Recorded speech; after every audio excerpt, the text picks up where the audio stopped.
you're looking for a sight to see this weekend, go check out some custom cars and live music for the 13th annual Austin Roundup. Later on, we check out how Beck, one of our very own Hilltoppers, has an amazing talent and voice. These battles are way too tough and I feel like soon I'll break. And we spotted Emma Watson looking flawless on the red carpet for Fashion Week in Madrid. And as Emma Watson did, she accessorized. We interviewed the owner of B Stellar with her new jewelry line. But for right now, if you're looking for a job and have an itch for fitness, the RCC has perfect positions available for you.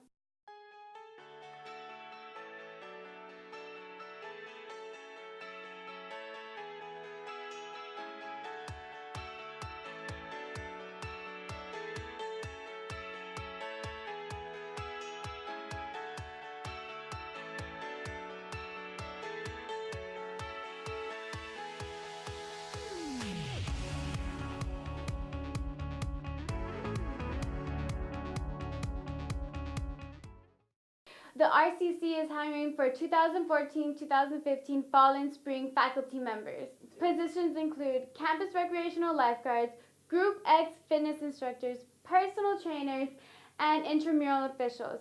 The deadline is April 4th. Apply now. Hurry! Calling all tea lovers. On April 1st, the Spirituality of Tea will be held in the Maybe A Ballroom in Ragsdale from 7 to 8:15 p.m. Get a great taste of the history and religions tied with the Indian, Chinese, Japanese, and English tea cultures. It is sponsored by the Campus Ministry and Spirituality Tea Company. One of the things that I say to men, and my colleagues and I always say this, is we need more men who have the courage and the strength to start standing up and saying some of this stuff.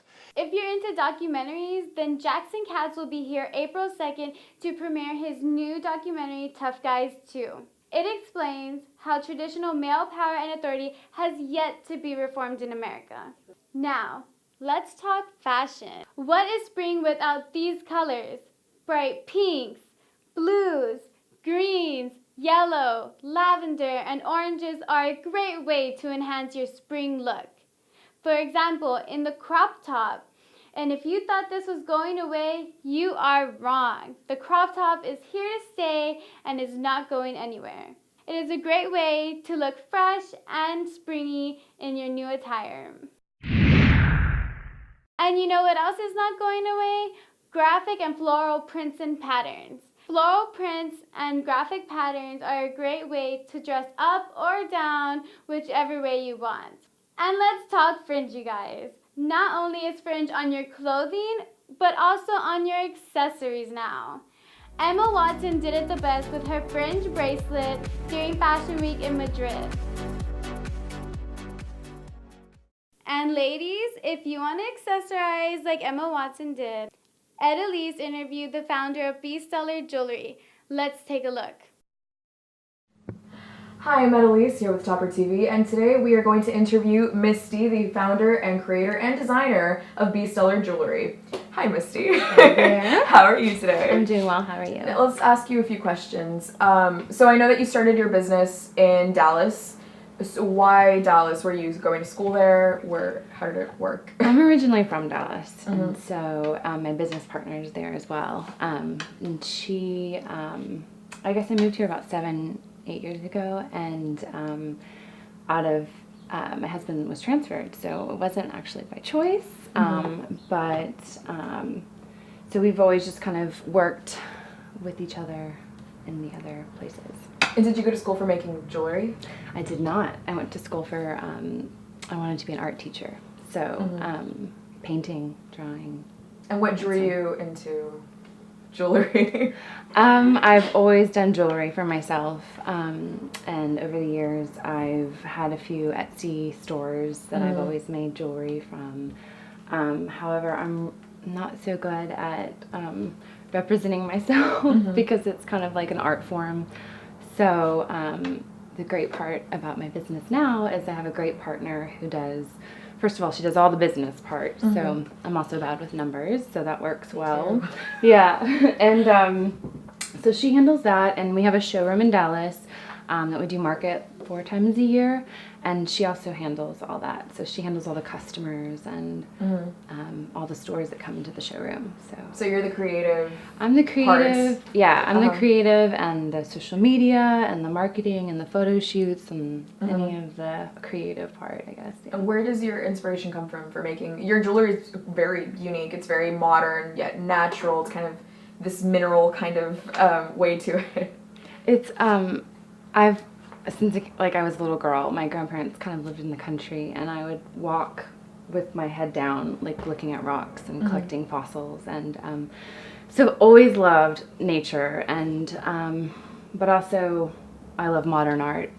So I think really I think that's what I try to do: take a piece of naturally formed stone and work metal around it to kind of create something edited, so it's not too much going on, but simple but pretty at the same time. Do you have any sort of crafting rituals, artistic ways that you go about starting your jewelry?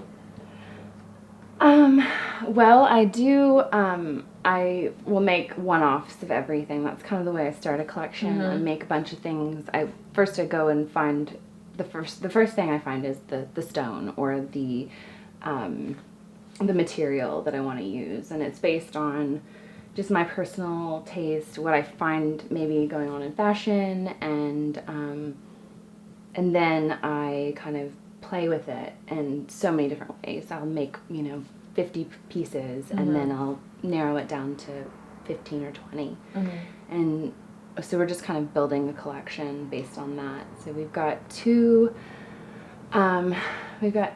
collections under our belt so far, so we've got about 80 pieces now total. Wow. What's your favorite piece of jewelry? Whether it be something that you made or just something that you like to wear.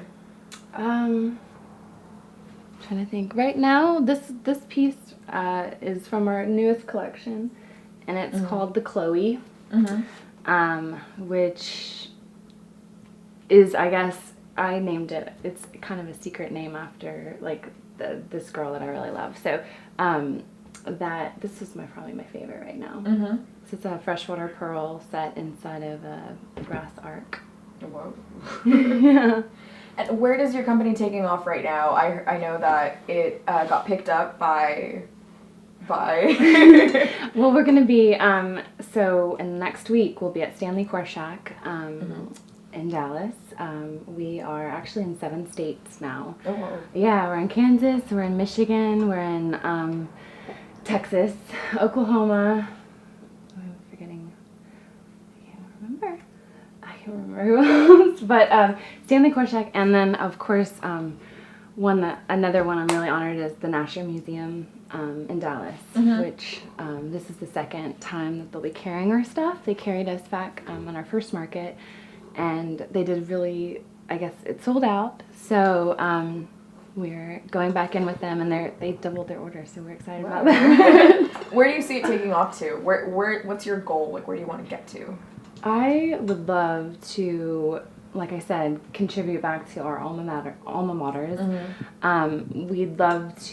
I'd love to be in a place where I'm not making 200 pieces of jewelry by myself. Right. I love all the creative aspects. I'd love to be at a point where I'm kind of creating the samples and then have a hand in, making a lot of the stuff, but also have help. And so I think that would be my main goal, is to have a little bit of help. And but I think ultimately, like, I want to see this as like a brand, and I'm kind of treating it like that with all the social media and all our image and the way I see it. So yeah. All right. Well, thank you, Misty. Yes, absolutely. Nice to meet you. Yeah, nice to meet you. I'm Annalise here with Topper TV. Thanks for watching.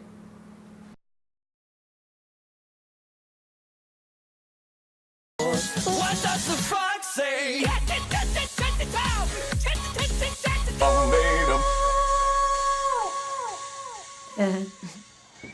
I think that video was kind of lame. I don't know.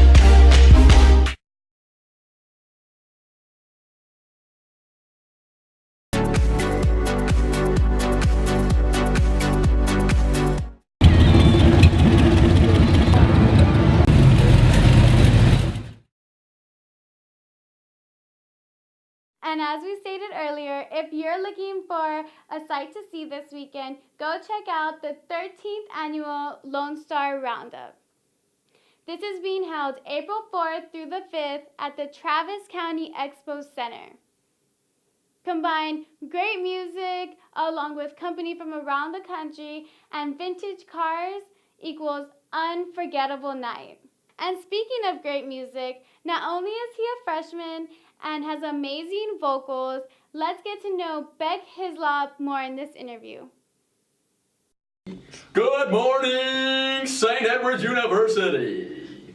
We're coming to you live from the top of the tower, the top of the hills.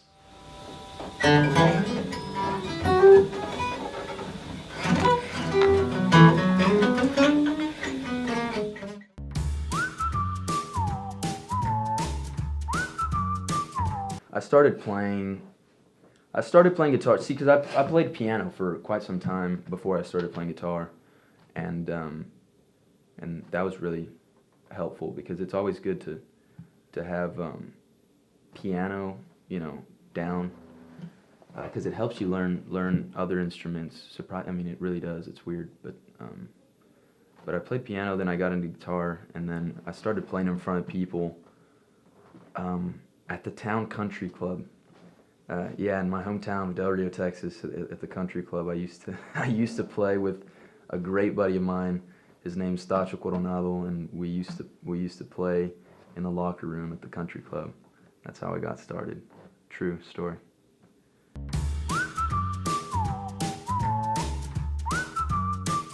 My first guitar, my grandfather actually bought me my first guitar, and it was it was a First Act.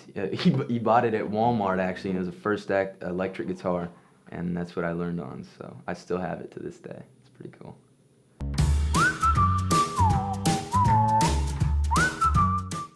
Nobody in my family is very musically inclined except me, and it's really weird because, my parents can't sing or play any instruments, and neither can my two siblings. So I don't know, it just kind of came out of nowhere, but I'm thankful that it did, because I love it. So.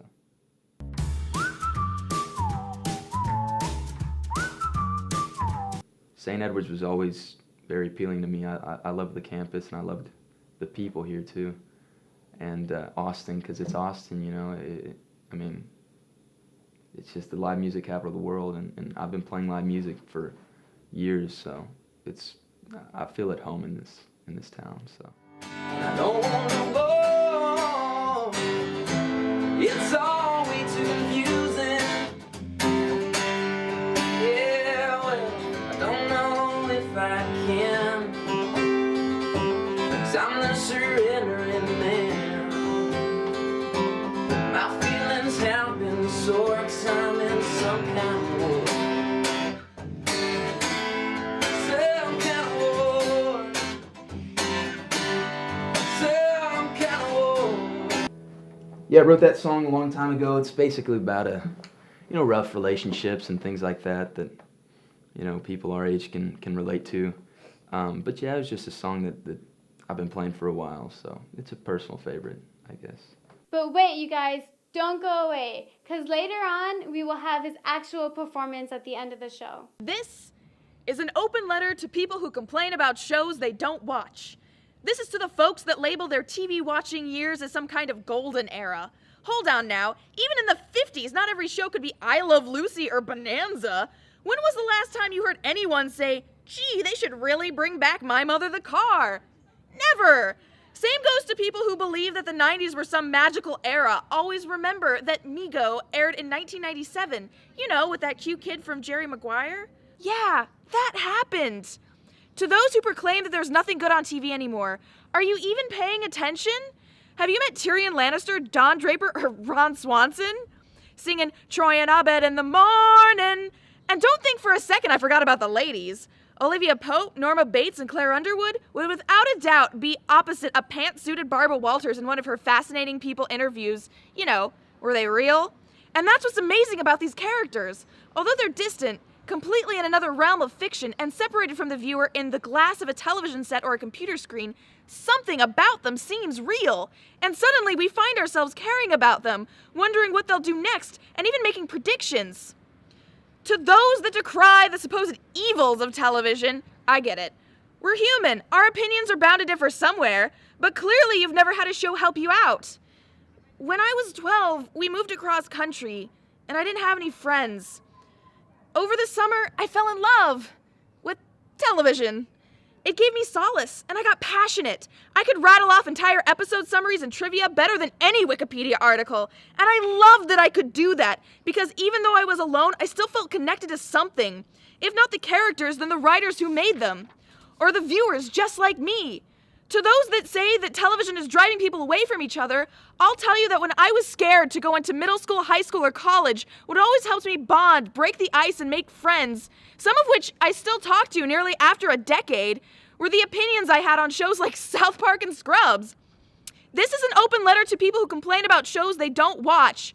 What's wrong with giving a show the 3-episode benefit of a doubt? Of letting a program that you might wrinkle your nose at during the program give a defense of itself, speak its piece, and try to convince you?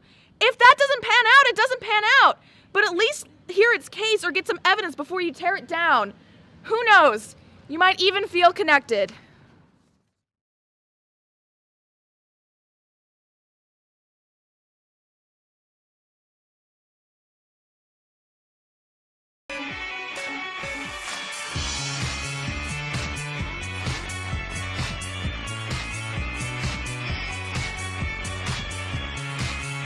Hey guys, it's Emily with Topper TV. Hey y'all, Helen from Topper Radio here. This is Nikki from Topper Radio. It's time to start cooking.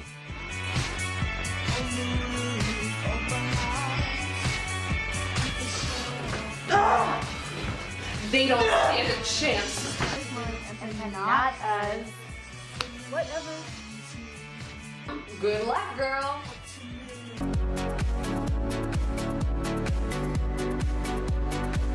Welcome back, guys. If you're looking for something physical to do this weekend, go register for the 37th annual Capital 10,000 Run. It will be held on April 6, 2014, while runners and walkers go through a trail on Congress Avenue. Capital 10,000 is the largest in Texas and the 5th largest 10K race in the whole United States. But before we wrap up, as promised, we have Beck's performance on deck. But first, let me thank you for watching Weekly Updates again. I am your host, Rosemary, and we'll see you next week. Bye!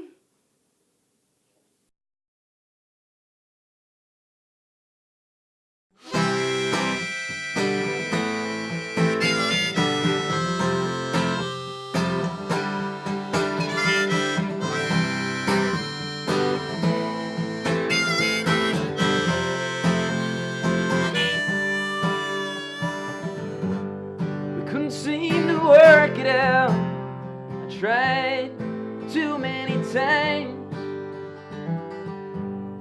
I was beginning to doubt, 'cause I've heard those same old lines. Again and again we go. Endless fight is what it is. And I already know I won't ever win, 'cause I'm in some kind of war. I just keep on losing, and I don't want no more. It's all way too confusing. Yeah, well, I don't know if I can, 'cause I'm the surrendering man. My feelings have been sore, 'cause I'm in some kind of war. Some kind of war. Some kind of war.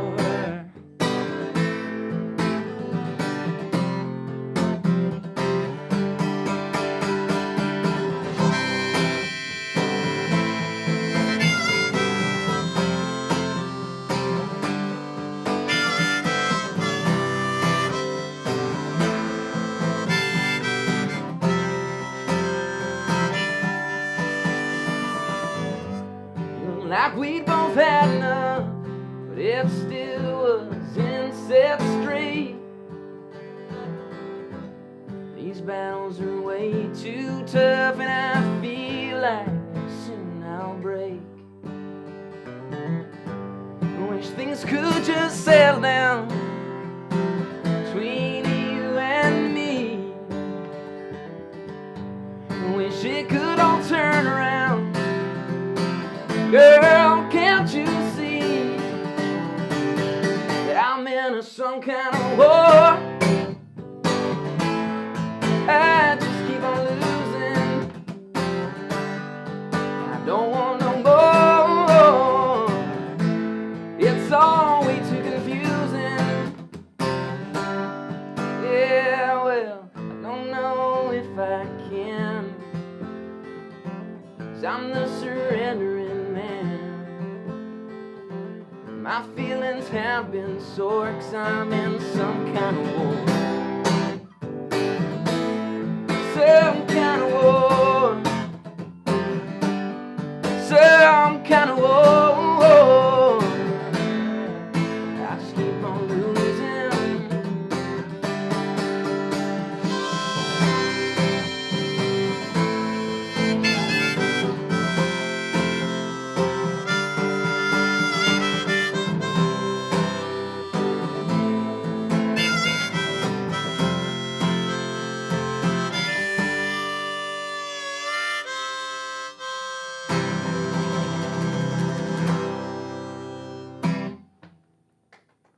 Cool. Thanks.